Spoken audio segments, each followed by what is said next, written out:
Ayan na naman. So dahil Lunes nga pala ngayon, so mag-stock na nga pala ako dito ng ulam namin sa loob ng isang linggo. Kasi natapat na naman ngayon na mura yung isda.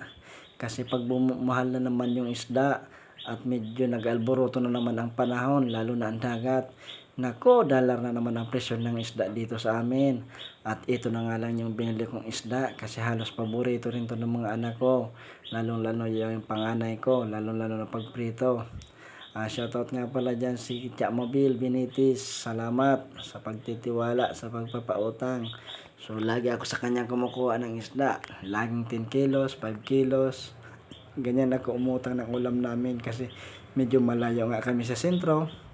Kaya nagbubuo na akong kuha ng isda sa kanya. So bali binabayaran ko siya pagdating ng pera ng asawa.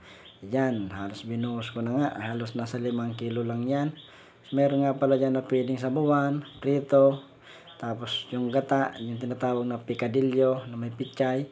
At yan, may 1 kilo pa nga dyan na danggit. So bali binili ko lang yan dito. Halos lako lang yan. So bali kakilala ko rin yung nagtitinda. Kaya bumili ako sa kanya. So pinagtulungan na nga namin ni Papa. Kasi medyo marami talaga yan. Kasi mahirap pa naman tanggalan ng kiskis yung isda yan dito sa amin angol. So halos hindi ko nababanggitin yung pangalan ng isda na yan kasi baka malagyan ako ng violation kay Meta. Kasi parang alam ko nun sa ibang bansa yung pangalan ng isda na yan may meaning yan na masama o kaya bawal kay Meta. So kaya maraming binagbabawal si Meta, kaya halos ingat-ingat tayo kasi baka masayang pinaghihirapan natin. So ayan na nga, medyo matatapos na nga kami ni Pa. So bali, ayan nga palang mga laman loob. Tinatago ko yan, yung hasang, yung mga taba, kasi masarap yan sa laing.